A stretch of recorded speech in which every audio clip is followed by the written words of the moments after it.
The story of Dr. Kildare. Whatsoever house I enter, there will I go for the benefit of the sick. For whatsoever things I see or hear concerning the life of men, I will keep silence thereon, counting such things to be held as sacred trust. I will exercise my art solely for the cure of... The story of Dr. Kildare, starring Lou Ayres and Lionel Barrymore. Metro-Goldwyn-Mayer brought you those famous motion pictures. Now this exciting, heartwarming series is heard on radio. In just a moment, the story of Dr. Kildare.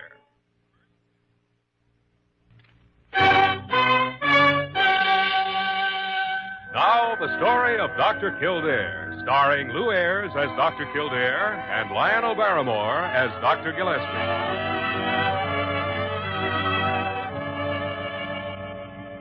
Blair General Hospital, one of the great citadels of American medicine. A clump of gray-white buildings planted deep in the heart of New York, the nerve center of medical progress, where great minds and skilled hands wage man's everlasting battle against death and disease. Blair General Hospital, where life begins, where life ends, where life goes on.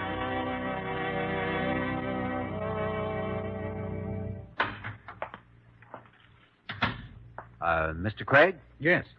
My name is Kildare. I'm a staff doctor here. Eddie Jenkins is one of my patients. I see. Well, do you think he can answer a few questions, Doctor? Yes, only take it easy. There's still danger of shock. He's had some bad burns on his legs and body. He's lucky he's alive. There were 5,000 gallons of gasoline in that warehouse where the fire started. It was more of an explosion than a blaze. Burned out 3 piers, 85, 6, and 7. I know. I understand a man died in the fire. Yes, the watchman at Maxon & Porter's, next door to the gasoline warehouse, Pier 86. Maxon was insured with my company, so we're out for $500,000. Mm-hmm. Well, now, where does Eddie fit into this? I don't know, Dr. Kildare, but he was there, and I want to know why. I'm working pretty closely with the police on this. They want to know why, too. I see. All right, come on. If he starts getting excited, I may have to ask you to leave. I understand. Here we are. Eddie? Eddie, this is Mr. Craig. He wants to ask you a few questions. Hello, Eddie. Hello. How do you feel? Okay, I guess. Good. Eddie, I have to ask you some questions, and I don't want to tire you out any more than necessary, so let's get right to the point. Well, I'll tell you anything I can, Mr. Craig. Fine. Then suppose you tell me how that fire got started. Gosh, I don't know. I was asleep under the pier next door. There's a kind of space between the floor and the bank of the river. Anyway, I woke up, and there was fire all around. And I started yelling and trying to get out. And that's about all I know. I see. Why weren't you in school? Well, I was playing hooky. Your teachers tell me you have a bad habit of doing that. Well, I get headaches when I go to school. And if I stay out, they go away. It's true. I'm not lying. It's true. Easy now, Eddie. No one said you were lying. I believe you. But he don't, Dr. Kildare, and it's true. Honest it is. Well, let's leave that for the moment. You were hiding out under the pier. You went to sleep, and that's all you know. You didn't see anything or hear anything, right? Well, I heard something earlier. 2 or 3 guys were talking up in the warehouse. But I don't know exactly when. Recognize any of them? No, but one of them I know if I heard him again. He talked with a kind of funny-like voice. Did you hear anything they were saying? I think one of them said, "What about the watchman?" Somebody else said, "He's still out and he'll stay out." I didn't pay much attention. I see. Do you smoke? No, sir. Then why do you carry matches? Well, I don't know. All the guys do. Did you start that fire? No, I told you what happened. And it's the truth. Honest it is. Honest it is. I didn't It's do all it. right now, Eddie. It's all right. Now, take it easy. Mr. Craig, would you come out here a second? Yes. I thought he gave you a rather straight story. Yes. He has a good imagination. Oh? Well, I'm inclined to believe him. I am not. I see. Well, Mr. Craig, the patient's in no condition to talk any more today.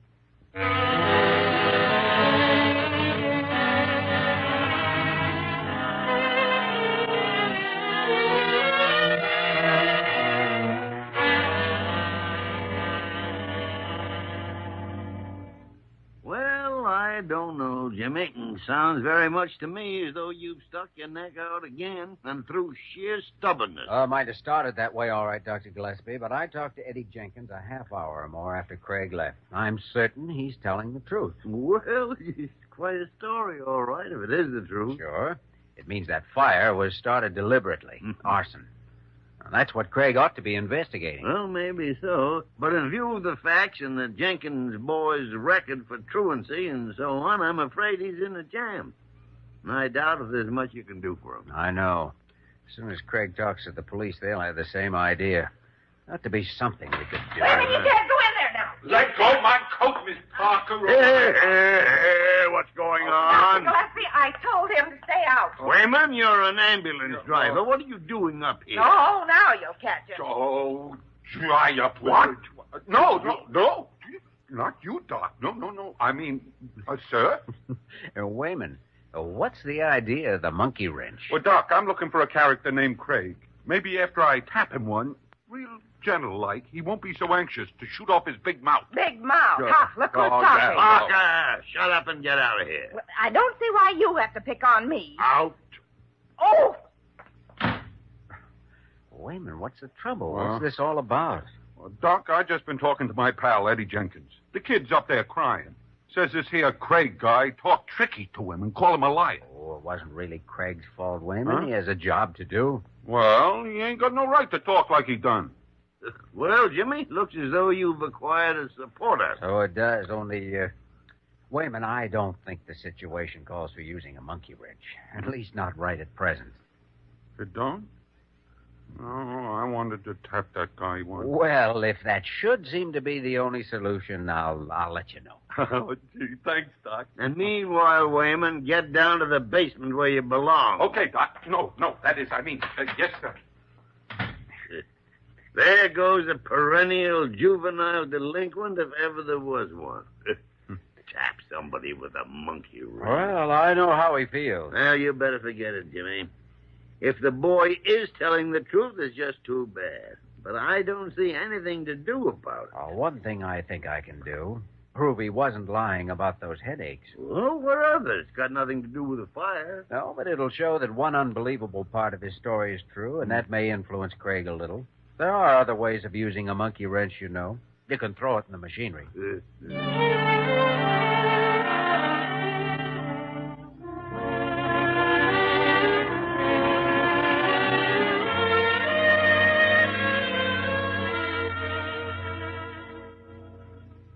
Well, sure, it's the same story, Dr. Kildare. It's true, so why would I change it? Oh, no, Eddie, I didn't expect you to change it, but I thought by telling me again you might remember something more. No, I guess I've already told everything I know. I was kind of sleepy, and I didn't notice very much. Then we'll just have to try working it out with what we've got. What'll they do to me, Dr. Kildare? I can help it nothing as far as the fire is concerned. Of course, the truancy is something that was wrong, Eddie. Yeah, I know. But it was them headaches all the time that... I found one, Dr. Kildare. Here you are. Oh, fine, Parker. Hang it there on the far wall by the light, will you? All right. What's that she's got? Oh, it's called a Snellen chart. Oh, I see now. It's one of them things with letters on it to test your eyes. That's right. Oh, Parker, will you point out the letters? Start about the third line. Yes. Now, Eddie, I'll put this card over your right eye, and we'll try the left eye first. Well, I don't know if... First letter. B. Next. D. Go right ahead, whatever Miss Parker points out. P. M. G. Next line. O. E. No, F. Maybe it's R. All right, Parker. Hold it. All right. Eddie, haven't you ever been given an eye examination in school? Yes. Well, they had a chart down in the gym, but I'd always memorize it ahead of time. I see. I suppose you didn't want to wear glasses, that is? They're a nuisance. And those headaches weren't a nuisance? Well, I'd only get them whenever I'd read. So you played hooky. That led to some serious trouble. Well, at least you know I was telling the truth about the headaches. Yes, but I knew that anyway. Question is now whether Craig can be convinced.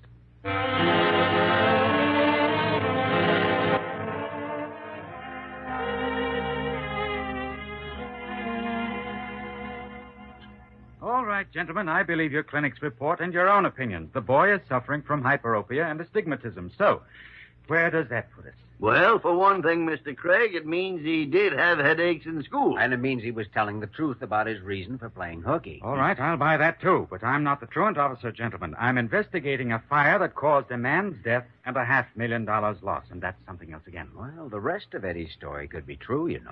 A lot of things could be, Dr. Kildare, but I work on probabilities.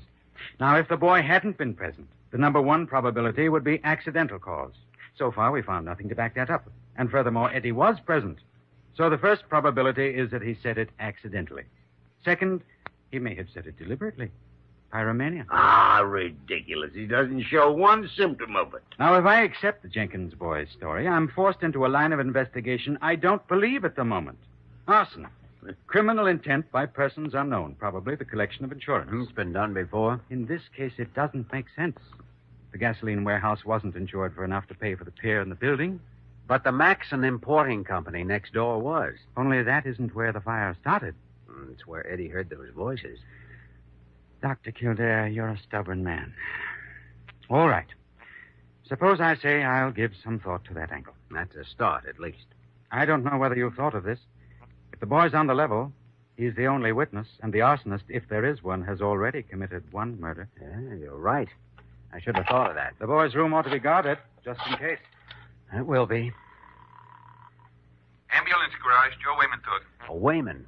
Get someone to relieve you and meet me up in 421 Eddie Jenkins' room right away. Gotcha, boss. What's up? I'll explain when you get there. Okay. Oh, yes. Bring that monkey wrench.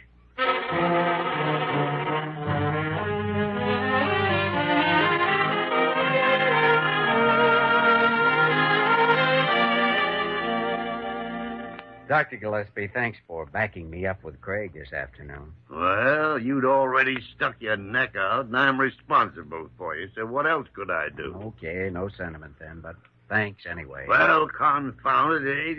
It still doesn't mean that I'm sold on that theory of yours about the fire. Well, my only theory is that Eddie Jenkins is telling the truth. The fire is Craig's business. I'm a doctor, not a detective. I'll get it. Kildare. Doc, this is Wayman. You gotta get up here fast. The kid's had a relapse. What do you mean? He's having convulsions, and for no reason. Hurry, boys. Right, Wayman? What is it, Jimmy? It's Eddie. Now I know he was telling the truth. Huh? Someone just tried to kill him.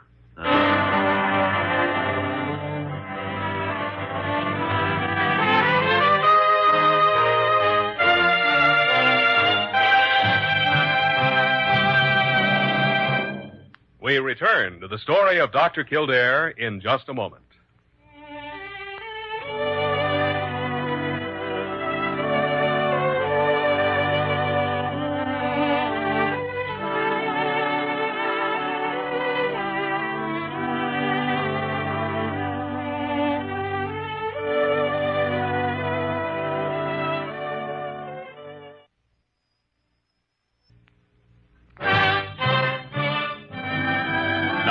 Continue with the story of Dr. Kildare, starring Lou Ayres as Dr. Kildare and Lionel Barrymore as Dr. Gillespie.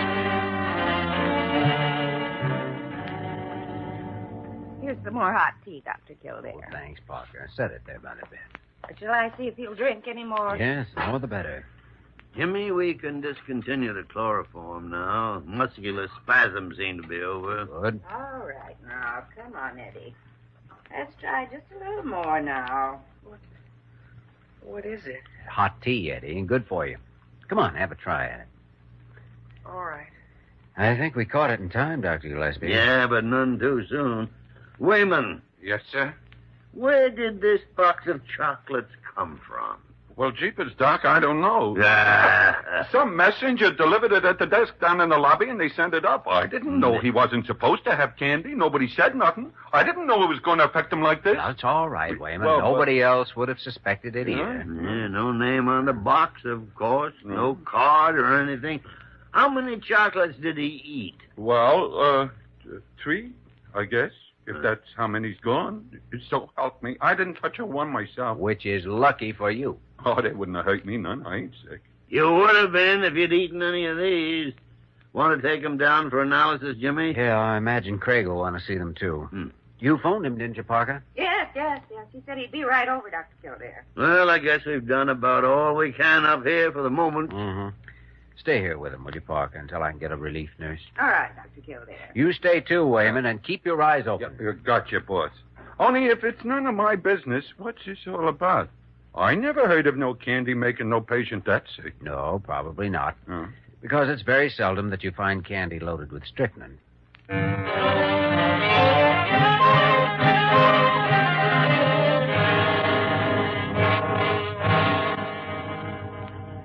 No wrapper, no card, not a single identifying mark of any kind on the box.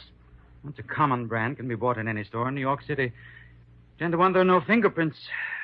Gentlemen, there isn't much to work on. Well, what about the messenger, Mr. Craig? The boy who delivered the candy to the hospital. Oh, there's a chance there, of course, but a slim one. He wasn't in uniform, wasn't a regular messenger, in other words. So... You know, Mr. Craig, being a diagnostician has certain points of similarity to being a detective. You may be right, Dr. Gillespie. I take a set of symptoms, clues, you'd call them, and I try to find some logical explanation for the cause behind them. Yes, that's pretty much the way I work, too. Oh, there's another similarity, Mr. Craig. In medicine, we also use your theory of probabilities, you know. Start with the most probable cause and eliminate possibilities one by one. All right, gentlemen, all right. There's no need to pin me against the wall. I see what you're driving at. Good. I'm ready to accept the Jenkins boy's story. All of it. After what's happened now, I'd be a fool not to. I agree with you. In fact, I guess I owe him an apology. All right, then. I think we can safely assume that whoever tried to poison the boy also started the fire. Yes, the probabilities seem fairly strong on that assumption. We don't have any leads on the poisoning, and I doubt if we will have. But we do have an angle on the fire, now that Eddie's story is admitted as evidence. You mean that funny voice he thinks he can identify? That's right, Dr. Kildare. I should be able to supply that voice for identification by tomorrow afternoon.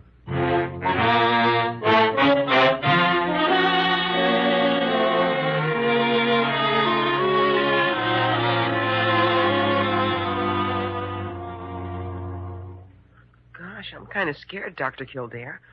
If that guy done all you said he did, I don't want to try and identify his voice. There's nothing to be scared of, Eddie, and the sooner he's put where he belongs, the sooner you'll be safe. Yeah, but meeting him face to face. Maybe he'll do it again. Try to kill me. Don't worry, he won't. In fact, I doubt that you'll really meet him face to face. But you said Mr. Craig was bringing him here. Not him, his voice. Yeah, but how can you do that? You can't just bring him. Come in. Jimmy, here we are. Oh, come in, Dr. Gillespie, Mr. Craig. Let me get this thing through the door. Here we are. What's that thing? A portable tape recorder, Eddie. I told you he was probably bringing a voice instead of a man. Yes, and I'm not even sure it's the right voice. I guess I can plug this in here. Take a second to warm up. Of all the confounded fiddle-faddle, I'll be glad when this thing is straightened out so I can go back to the simple business of practicing medicine. I'm with you there, Dr. Gillespie. Now, Eddie, there are several voices recorded on this tape. One of them may be the man you heard in the warehouse just before the fire. Or maybe not. But listen carefully and tell me what you think. You understand? Yes, sir. Okay, let's go. It's been reasonable enough, in my opinion. I think it's time now that your company began negotiations for settlement with my client. Well, that really isn't my function, Mr. Everett. I'm an investigator, not a claim adjuster.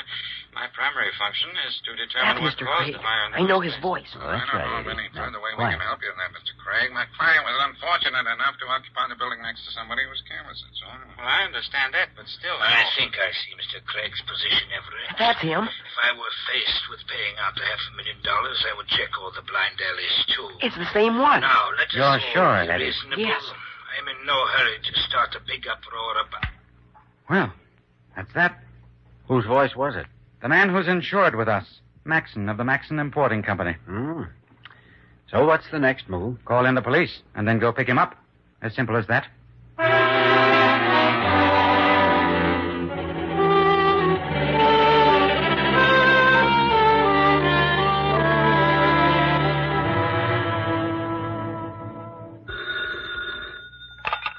Kildare speaking. This is Craig. Oh, how are you, Mr. Craig? Any luck yet? No, the police have had Maxon's usual haunt staked out since 4 o'clock this afternoon. No sign of him.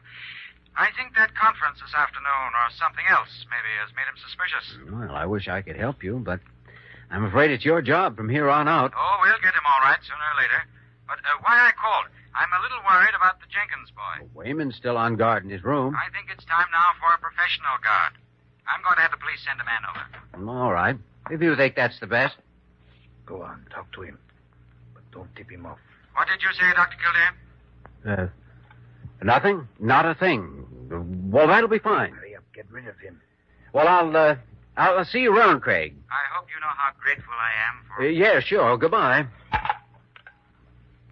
I suppose you're Maxon. That's right. Oh, what's the idea of the gun? Right now, it's to make sure you do as you're told. So, somebody's guarding the boy's room, huh? All right, call him up and get rid of him. Why? I'm holding the why here in my hand. Call him up. All right. Don't try anything, or it will be too bad. Joe Wayman talking. Wayman, this is Kildare. Yeah, what's up, Doc? Wayman, Dr. Parker is going to relieve you for the next hour, so you can get something to eat. Parker? Do you mean no Dr. Parker here? Yes, that's right. He'll be up there to 521 in a few minutes, so you may as well leave now. He'll be? Yes. And this ain't 521, it's 421. What's wrong with you, Doc? Yes, I agree with you, Wayman. I think you have the solution to that problem right in your hand. Never mind the talk. Hang up. Huh? The only thing I got in my hand is a monkey wrench. Yes. Hey, wait a second. Solution? That's right, Wayman. Well, goodbye. All right, let's go. Where? Up to the boys' room. 521, I heard you say. Oh, look here, Max. You look. Walk ahead of me.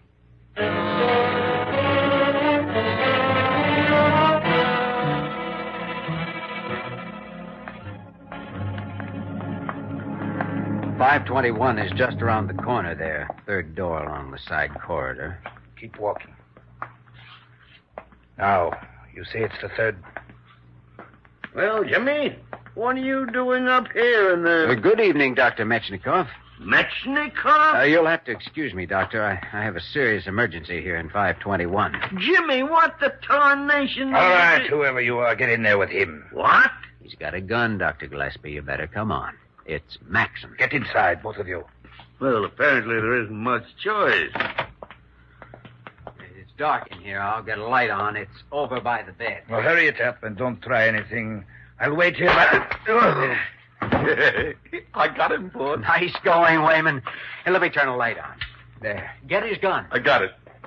Would somebody mind explaining what this means? Well, for one thing, I think Wayman ought to be given an honorary medical title. What are you talking about? I've been treating a patient for 4 days without improving his chances very much. Wayman takes one swing with a monkey wrench and my patient is out of danger. It's amazing.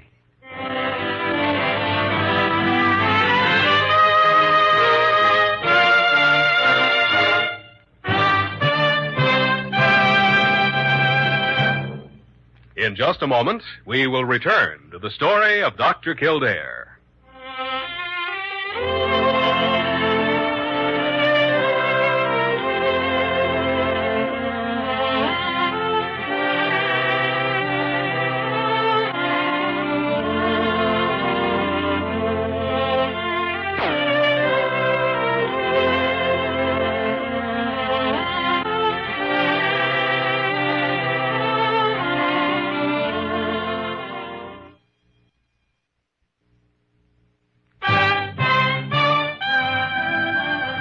Once again, the story of Dr. Kildare, starring Lou Ayres as Dr. Kildare and Lionel Barrymore as Dr. Gillespie.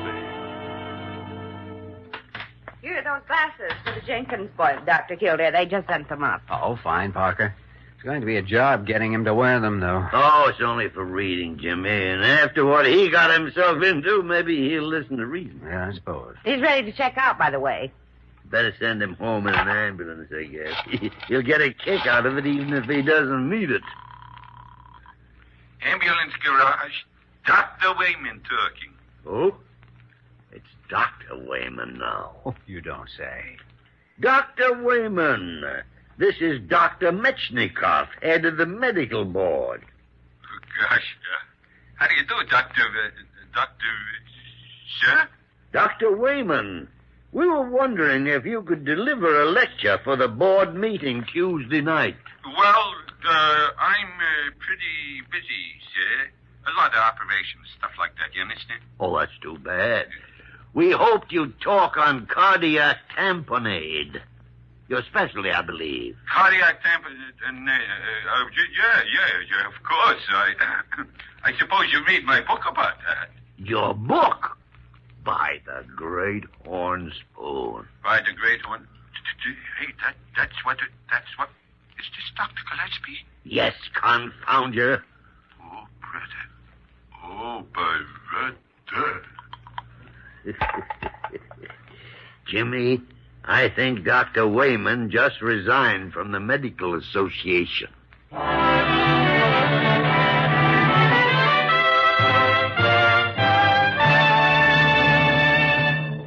You have just heard the story of Dr. Kildare, starring Lou Ayres and Lionel Barrymore. This program was written by Les Crutchfield and directed by William P. Russo. Original music was composed and conducted by Walter Schumann. Supporting cast included Virginia Gregg, Ed Max, Raymond Burr, Whitfield Connor, and Jerry Farber. Dick Joy speaking.